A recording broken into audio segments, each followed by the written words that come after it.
Welcome, everyone. This is a kind of a new experience for me as well because I think I haven't given an online lecture since the days when we had to do that kind of thing, you know. So I wouldn't say it was nostalgic, but at least I hope everything works. So, for those of you who don't know who I am, I'm a composer and performer, and I work in the fields of free improvisation as well as notated composition and fixed media electronics and so forth. And I'm a teacher at the Institute of Sonology, which is the electronic music department of the Royal Conservatoire in The Hague. And some of the things that I do there, well, most of what I do there is related to improvisation in some way or another. For example, I'm directing the Sonology Electroacoustic Ensemble, which is a group of between 10 and 15 students, staff members, guests, whoever happens to be around, which has worked for the last, what can we say now, 16 years, I suppose, never with the same personnel in two consecutive concerts, I should say, on ways of using improvisation as a medium through which to find common ground between electronic and acoustic instruments and voices. And in 2018-19, I carried out a research project with that ensemble where I analysed the work of the ensemble over the course of all the concerts we did in a year to try and come to some conclusions about how to go further with putting improvisation into the curriculum of the Conservatoire. This text is on the research catalogue, so it's something that people can look up. But it also led to the inception of an elective course which we have at the Conservatoire, which is called Collaborative Music Creation, which is a slightly wider remit than improvisation alone, but ways in which music can be created not by individual composers, but by different ways of pooling the intelligence and the imagination of the participants.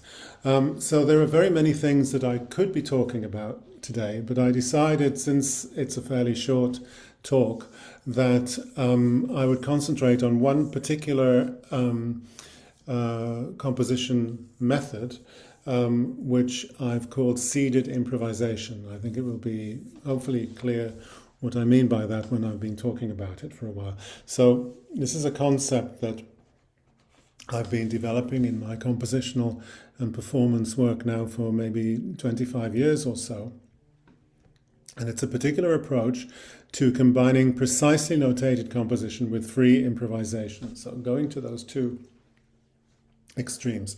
I'm constantly looking for the most appropriate and immediate way to realize the structural, expressive sound forms that I imagine.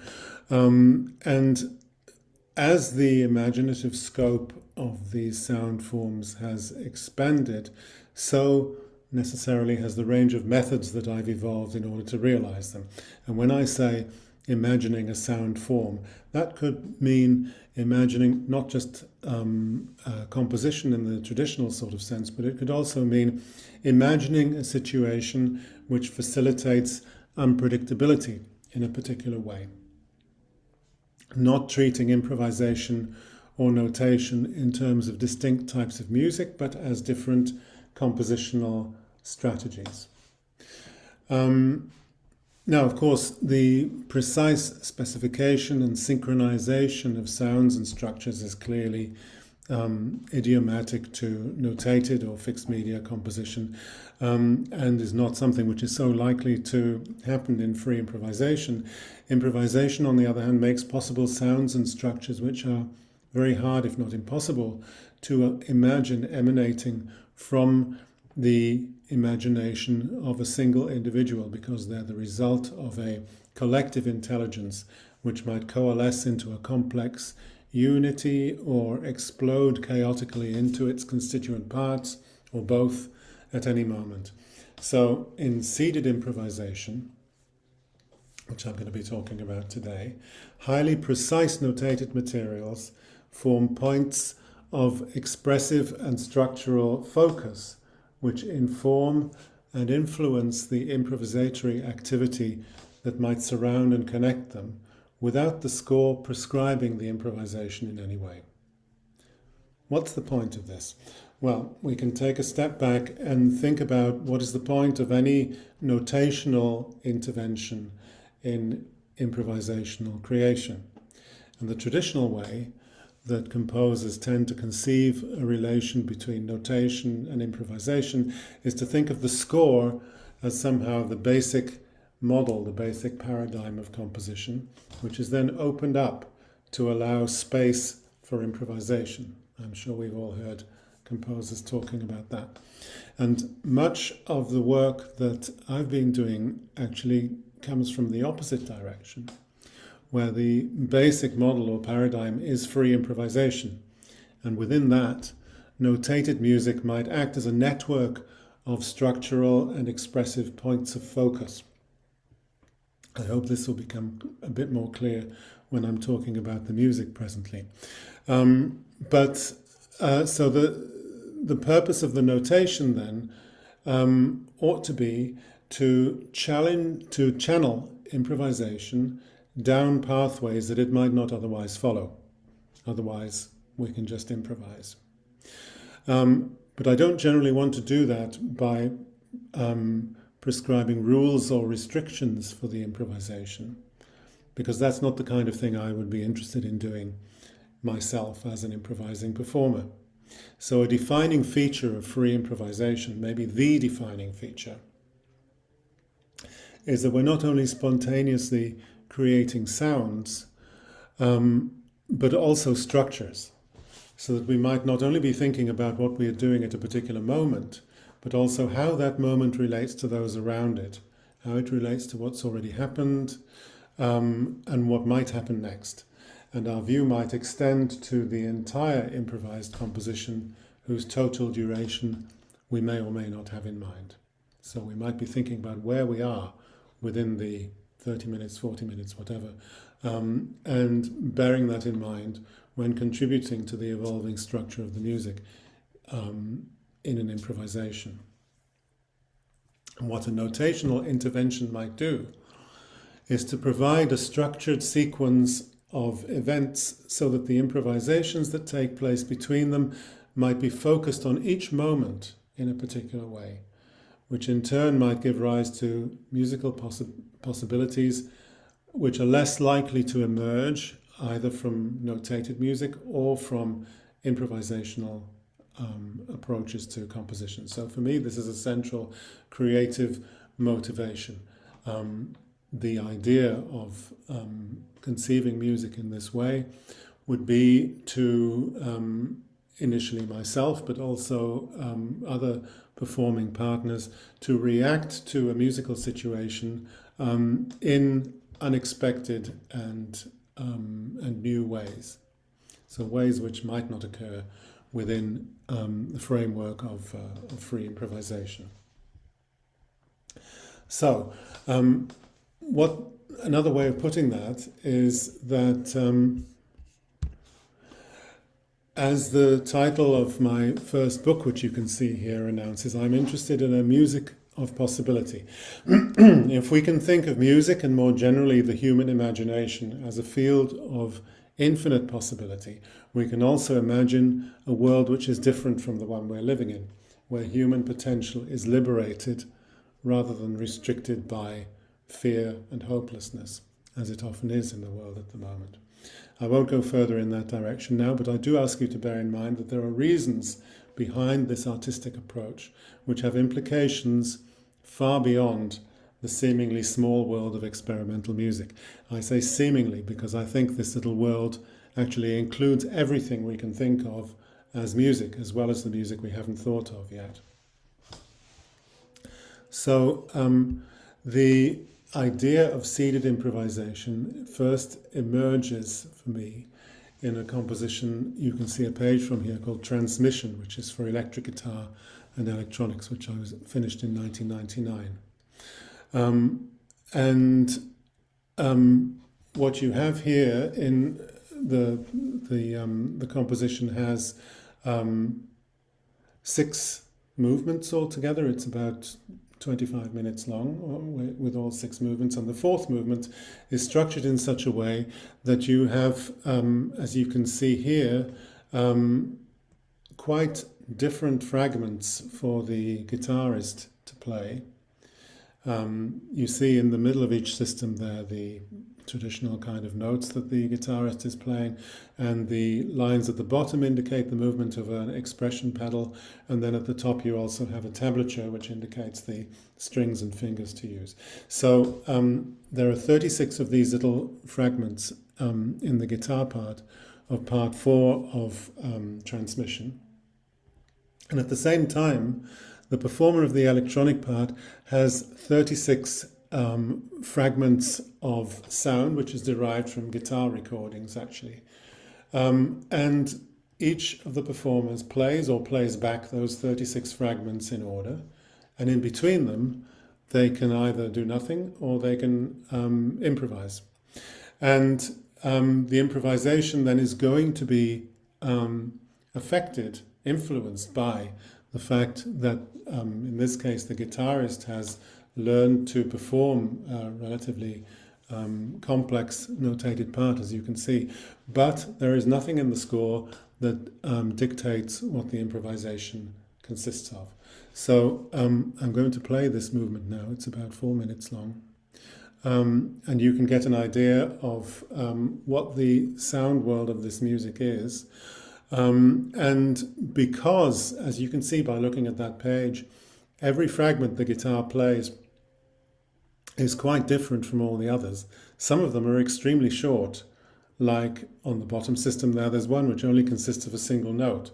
So what that functions as really is an interruption in the improvisation, which might have some kind of effect on it without my wanting to dictate what that effect is.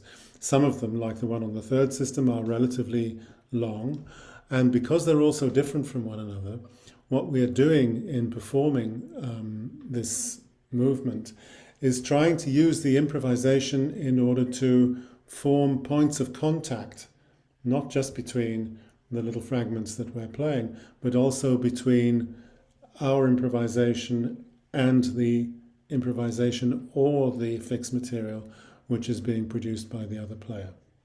It's easier to hear than it is to describe. So this is what it sounds like.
Okay, I'll stop there so that we don't take up too much time with that. So that was the first time that this idea occurred in a rather restricted way, as only one movement in a 6-movement piece. And the next time it occurred then was in situation where it became much more central, and that is in this composition Blattwerk for cello and electronics, which was written for Arne de Vos in 2002. And what happens here is that there is a progressive transition from pre-composed towards spontaneous musical actions, and this forms the principal structural process in the composition. And the aim of this process is that the music should gradually and audibly develop its own consciousness, so to speak, should gradually discover itself, beginning in each performance from the same point of departure and evolving each time into a different musical entity through various stages of divergence between instruments and materials. And this is not so much a question of listeners being able or unable to distinguish between what's being improvised and what's not, but of being able to hear a process of musical evolution which takes place on the level of the sound forms themselves. So for myself, I feel that if, as a listener, I'm concentrating on how I think the music I'm hearing has been composed, there's something lacking in the way the music is communicating itself. And obviously there are exceptions to this, but I would certainly see it as central to the way that I think about my own work. So as this piece Blattwerk evolves over a duration of about half an hour, several processes unfold. The cello part begins precisely notated and develops more and longer improvisational spaces. As you can see on the left-hand page there, by this time these spaces have begun to grow into something quite large. And then there's a partly autonomous live electronic system which begins loaded up with pre-recorded cello samples, and these are replaced by fragments which are recorded by the live cello, and eventually with silence.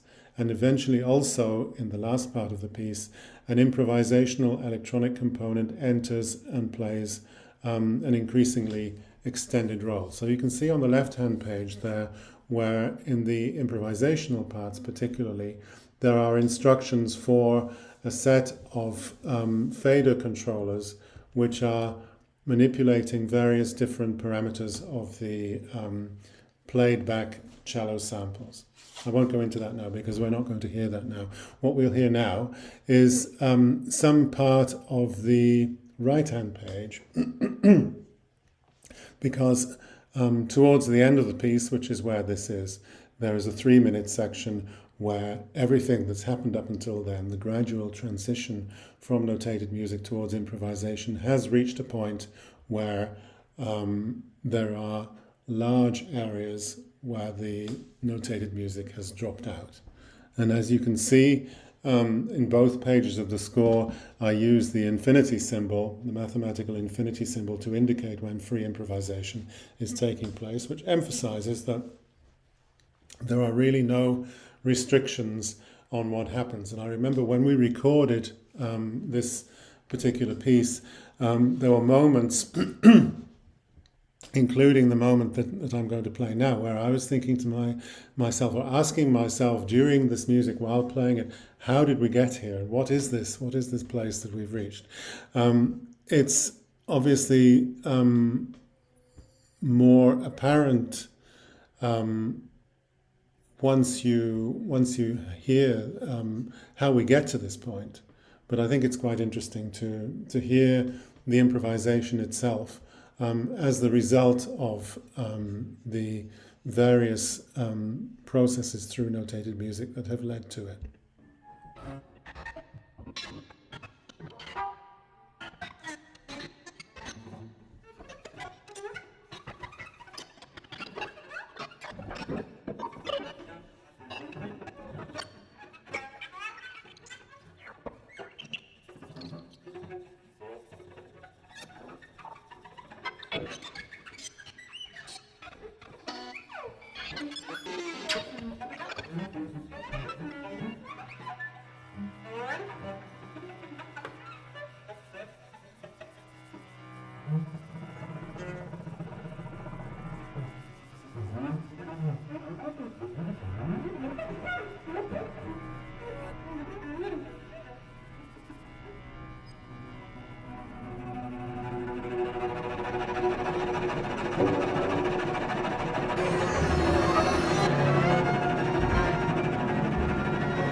Okay, and that continues through then to the end of the composition.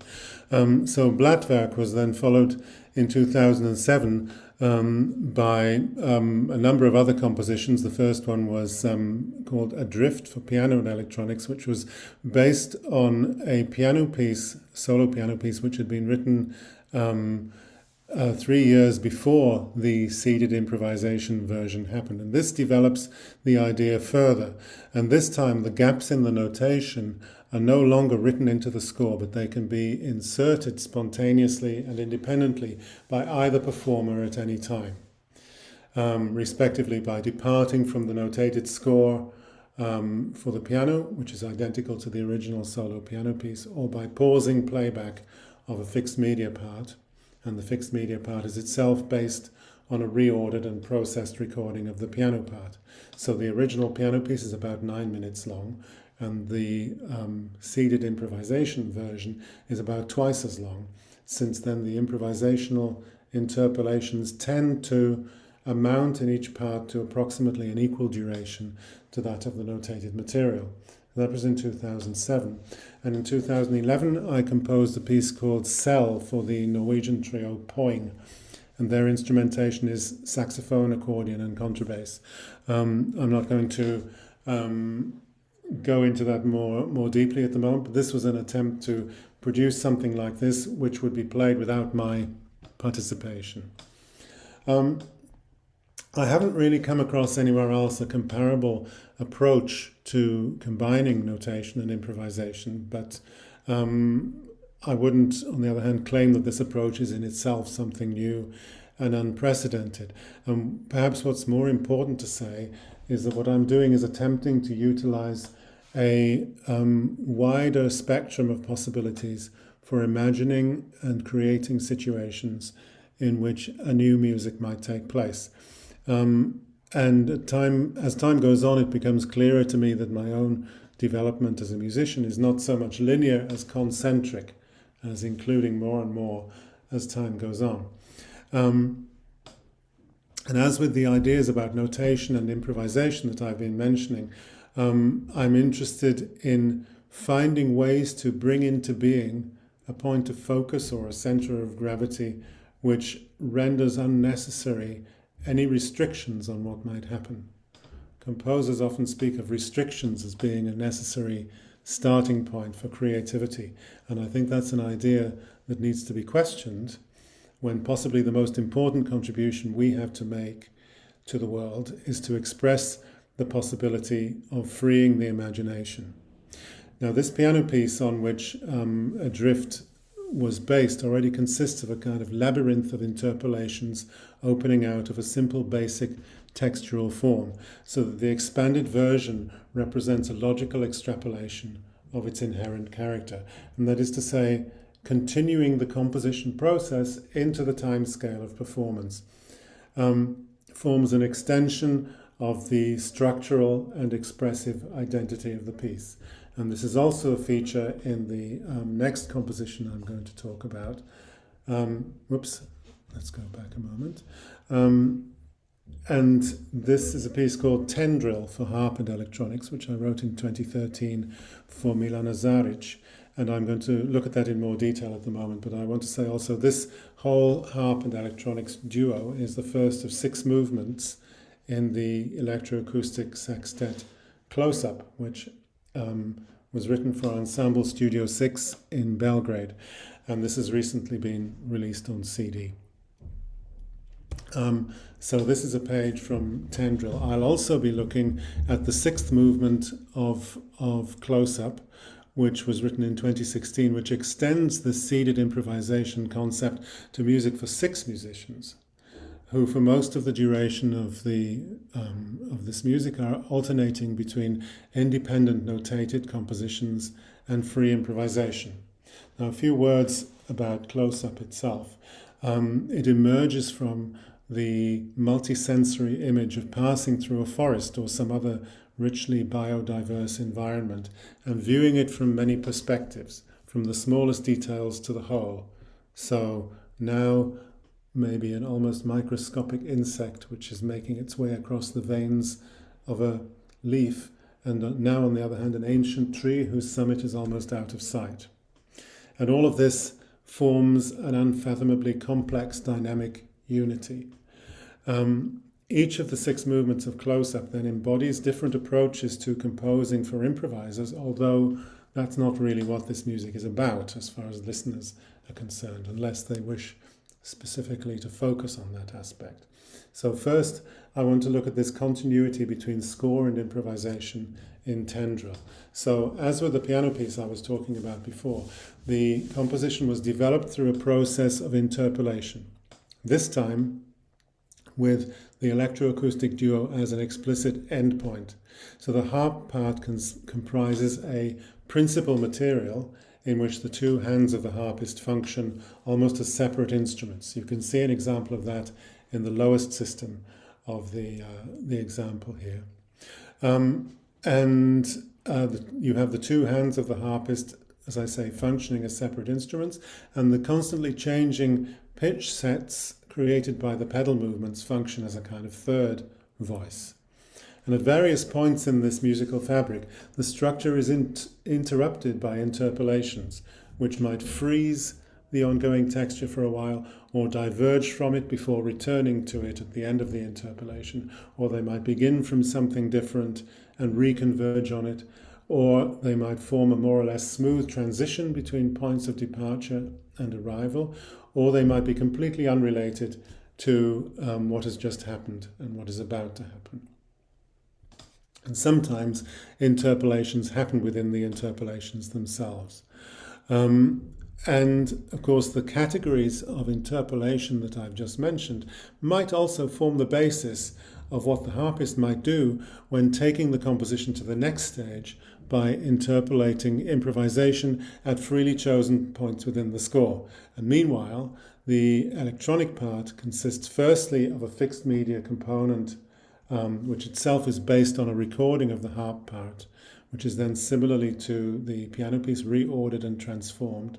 And secondly, of improvisation, which occurs when the electronics player pauses playback of the fixed media, resuming it after the improvised interpolation. So at any moment it might occur that both performers are playing or playing back their pre-composed material, or that both are improvising, or that one is improvising and the other not, so that the music proceeds like a complex labyrinth which is constantly being reconfigured, as is the distinction between pre-composed and spontaneous musical activity.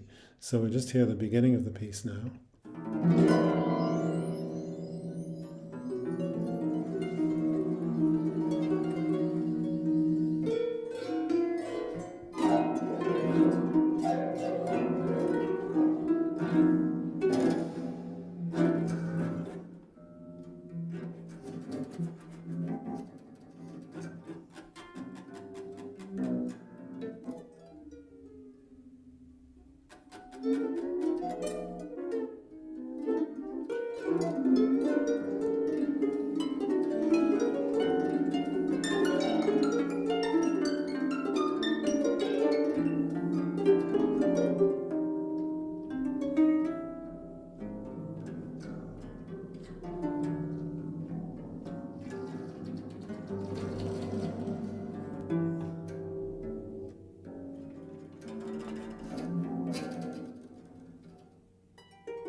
Okay, so you can already hear, I think, in that short excerpt how some of the material that the harpist plays is recurring, sometimes before and sometimes afterwards in the electronic part, and that it's like a bit like if there was some kind of live processing of the harp part, which is going through a time machine, so that sometimes it occurs before the harp plays and sometimes after.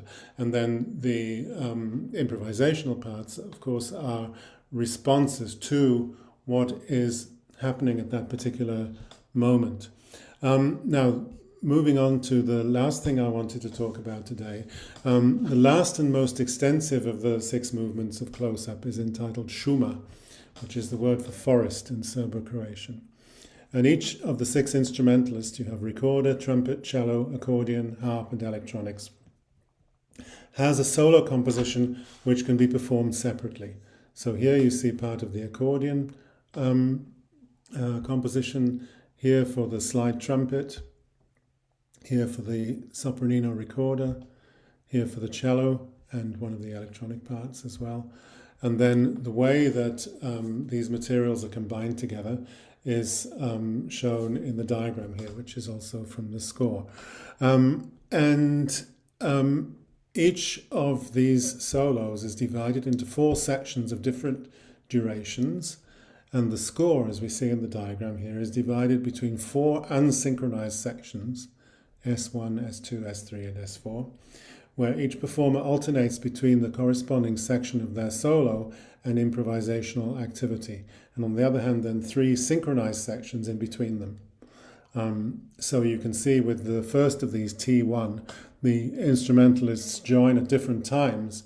So the non-improvised or the synchronized parts of the music emerge and then re-submerge into the texture that's produced by the alternation between soloistic and improvisational activity. Each of the solos concentrates on sounds and techniques which are very particular to the instrument in question, in a way that I've generally called radically idiomatic instrumentalism, which itself is derived from the kind of approach to instrumentalism that an improviser might use. So the improvisational component can thus form a network of links between the very different pathways which are taken by the 6 voices. Here, the electronic part, conversely to its character in the duo with the harp, contains no sounds which are derived from any of the instruments of the ensemble. So this time it consists of more percussive sounds, as does the sound material used in the improvisations. So the music thus unfolds in a field of tension between symbiosis on the one hand and coexistence on the other. And I'm making a reference with this composition, of course, to the kind of complexly interconnected ecosystems that we might associate with forests, but it could equally apply to a lot of the other work that I've done. I want to play a few examples to finish off with from the recording of this part, to give you an idea of how all of this sounds together. So first, I don't think I'll play the one on the left. So first we have an excerpt from somewhere in the middle.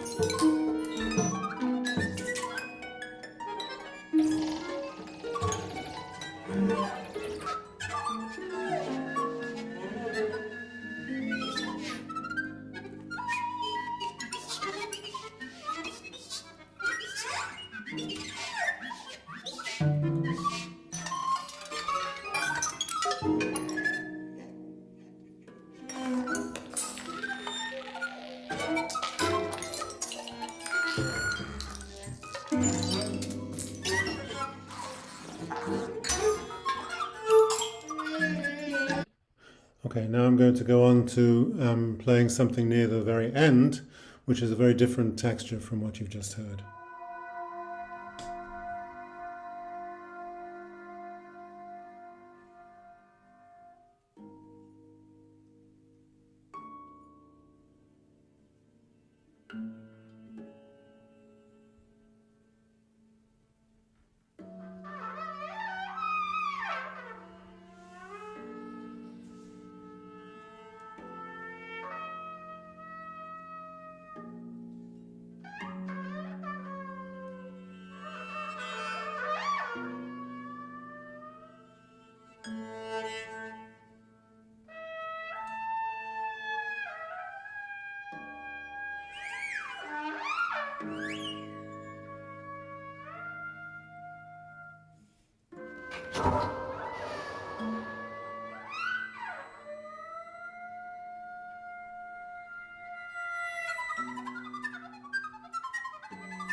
So I think that last section is, well, it might be more clear if you heard all of it, but the last section is an example of what I think is a music that would be extremely unlikely to come about through any means apart from the means that we've actually used here. So these, what we've heard today, are some of the compositions that I've produced over a period of years which explore this seeded improvisation idea. And of course, during this time, I've also worked on many other projects which explore different ways of integrating the improvisational with other compositional strategies. And this practice also informs how I've gone about approaching these strategies individually too, including the most systematically composed scores, where compositional systems are used to create a working environment in which I can explore freely. And many of these directions are discussed in the second book, Transforming Moments, which was published in 2023. So I'm currently working on a third one, which is provisionally called Imperfectionism.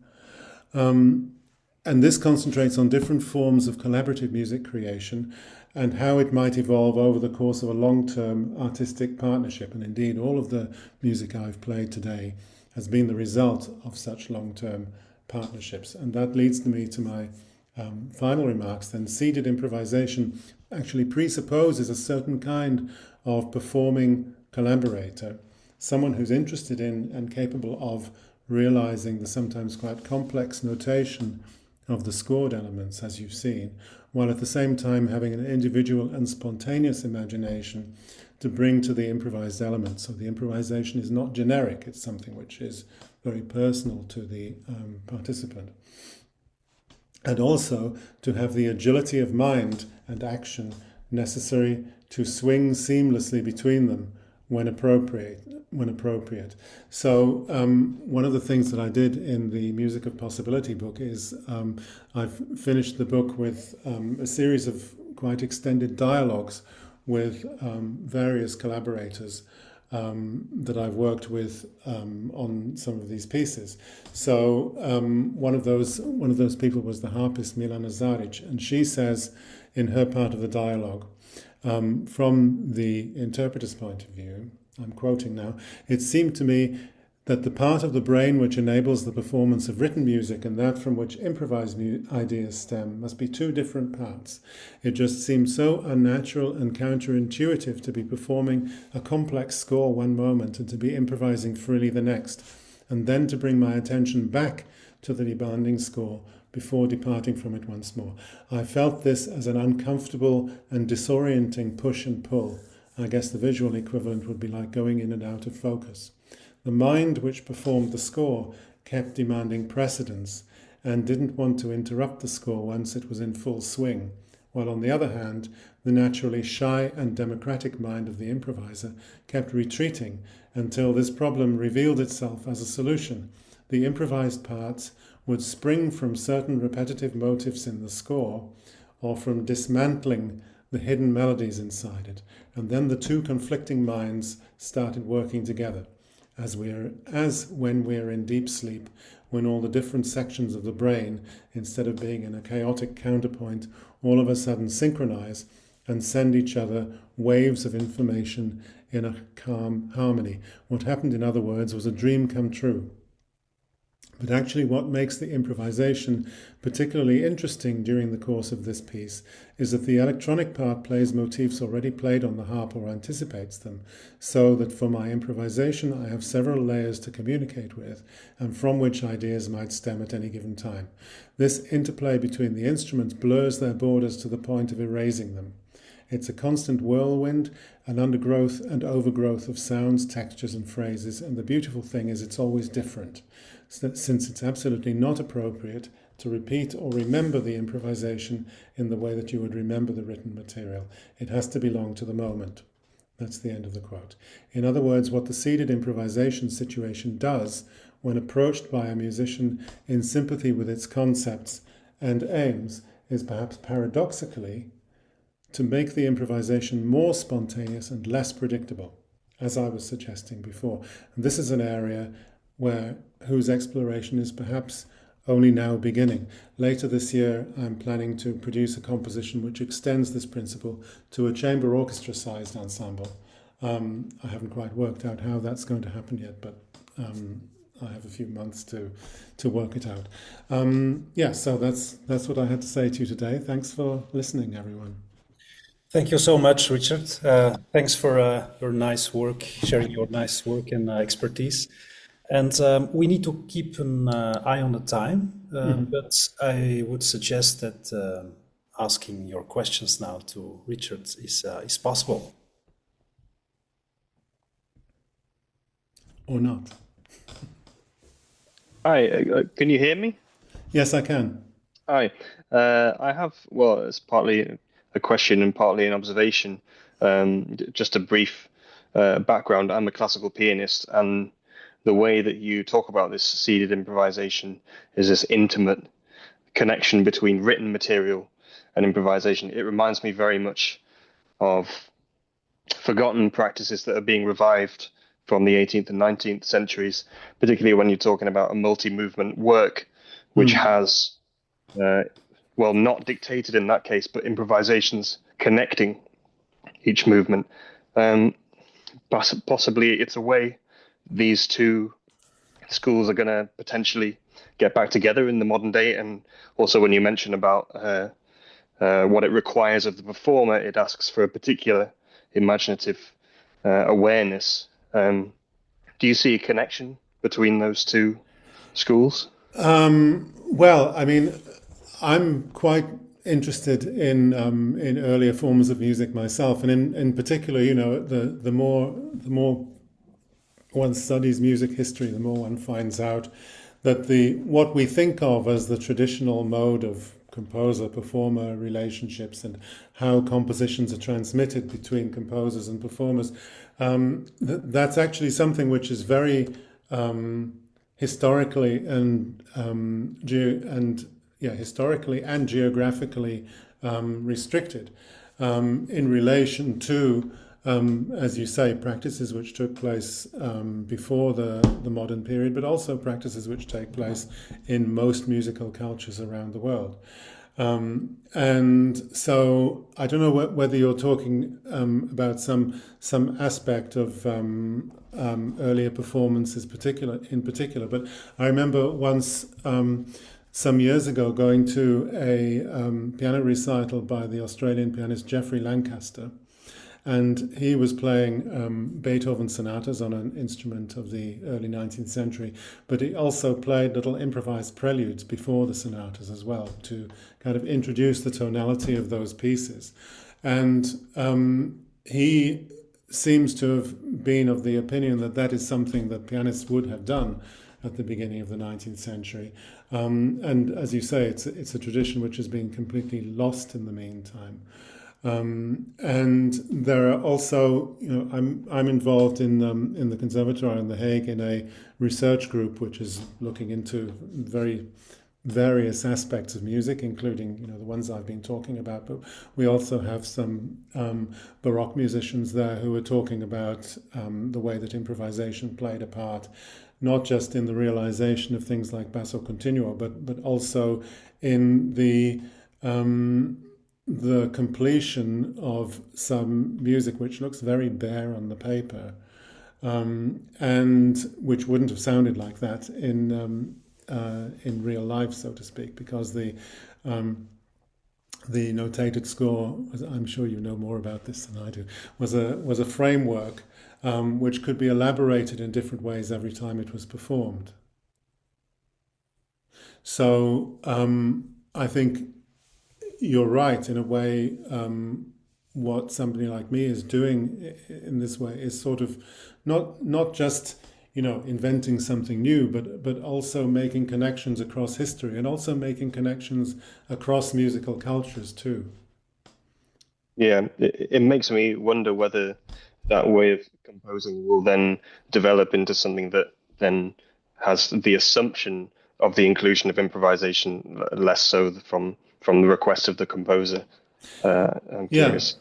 Well, another thought that I often mention in this kind of context is that during the 20th century, a lot of the developments in creative music, not just in notated composition but in improvisation too, came to the point where it's not really possible to imagine a sound which could not be incorporated into a piece of music. So music has kind of expanded to include all possible sounds, and once that's the case, we can hear new sounds. I don't think there's a restriction on whether a sound has been heard before or not. But we are not going to hear a sound and think that doesn't belong in a piece of music somehow, because music has expanded to include any possible sound. So where does the domain of innovation in musical thinking go once you've got to that point? And I think the answer is that it has to do with not so much what music consists of, but how it's made and how it's being conceived, and what kind of pooling of imagination and intelligence that might involve. So kind of breaking up the situation which most of us are familiar with, where a composer is writing music for a performer to play, and then there's an audience that listens to it, and trying to look at different ways of configuring the creativity. Because I've always felt that listening is a creative act as well, especially when the music is being improvised, because you're in the same position as the musicians, if you like, that you're not necessarily aware of what's going to happen next, but you're constantly, perhaps subconsciously, making predictions of what might happen next. And that's what we mean when we talk about tension and relaxation in musical form. It's the extent to which you can anticipate what's going to happen next, and the extent to which your anticipation is actually borne out by what really happens. And so I think that the next stage along the lines that I've been talking here is maybe indeed to either to let go of the idea of putting notation in there at all, or on the other hand, to include notation from several different composers or from several different compositions. Actually, last Saturday I was performing in a concert here in The Hague where we performed with an ensemble two simultaneous compositions by Anthony Braxton. And one of the interesting things about that was, well, I wrote to the Braxton Foundation when we decided that we were going to try and perform some of his music in this concert, and I told them what the instrumentation was. And so we got back two scores to be played simultaneously, and they were completely different. That one of them is largely notated with kind of graphic notation added to it, and another one is more or less a set of instructions and cues. So we had to work out how to put those two things together. And at some point at the beginning of the 21st century, Anthony Braxton seems to have decided that he'd reached a point where any of his pieces could be played simultaneously with any of the others, plus improvisation. And that kind of blows the classical integrity of the composition completely out of the water. And when you hear these performances taking place, because a lot of this material has been recorded now, you can recognize that there are several different musics being played simultaneously. Some of them are synchronized, some of them are coordinated, some of them are improvised, so discoordinated, but it encourages a very kind of multi-layered approach to listening and understanding how the form of the music unfolds, which I find really very compelling indeed, and something that has been quite a strong influence on what I'm doing. Well, I'm suggesting that there's maybe one last question before we end this session, because it's already like 6 o'clock. So I'm not sure if there's... I'm sorry we started a bit late, didn't we? And then we had the usual technical issues. So is there any other question? Apparently not. So well, maybe then I could ask a question. I'm sorry about the noise, by the way. I wanted to know, because it was also interesting when you talked from the performer's perspective. I wanted to know, we could maybe in the context of Tendril, which from the examples that you gave, I guess is the one with the more, let's say, ample, which the instructions cast, let's say, the widest net. Did you find, when you give, let's say, so much freedom to the structure of the music, did you find any significant patterns in decision making from the perspective of the performers, as far as choosing when to improvise, what to improvise with? Well, some people tend to set things up in a particular way and then stick to it, like making notes in their score and say, this is where I stop the score and improvise. And other people, and in fact I myself also decide for each performance how to do that. So that's also something which can vary from one performer to another, because it's a question of musical attitude. But I found that that's not something I wanted to compose into the music, so to speak. And it's an aspect where I think it's necessary to be sufficiently open that you can trust your collaborators to make the solution which is best for them, which suits their musicality most closely. So it's not just a matter of creating a situation where improvisation takes place, but also a situation where each individual is encouraged to find their own way of dealing with this situation. I'm sure that if we interviewed all the members of the ensemble that were playing in the last piece that I played, they would all have different answers as to what their personal approach to it is. And of course, one of the things that's really interesting about improvisation is that on the one hand, you can approach it from the point of view of a total kind of loss of ego and loss of self-consciousness in the way that you become part of a musical collective. But on the other hand, it can also be something very personal. It can have a very kind of personal storytelling aspect to it as well. And those two things are not in contradiction to one another. And that, I think, is a very beautiful phenomenon. All right. Thank you very much, Richard. Can I just say one more thing though? If Yes, anybody if anybody wants to get in touch, I'm not difficult to find. Okay, I work at the Institute of Sonology at the Royal Conservatoire in The Hague, and I would be happy if anybody wanted to continue the conversation once they've had time to think about it, because I realize I've been throwing out a lot of music and ideas. So you may have what they call l'esprit de l'escalier in French, right? And then decide after a while that you have something to say. So I'll be very happy to hear from anybody who wants to get in touch. Yeah, nice. Thanks. Of course, I want to announce also the next session, online session, which is actually the 23rd of February. This will be actually by Will and Adaya and Katerina, if I'm correct, from the Guildhall School of Music. It's, if I'm correct, the title is No Risk, No Reward. It's about demonstrating how improvisation can be within the ensemble in historical improvisation practices.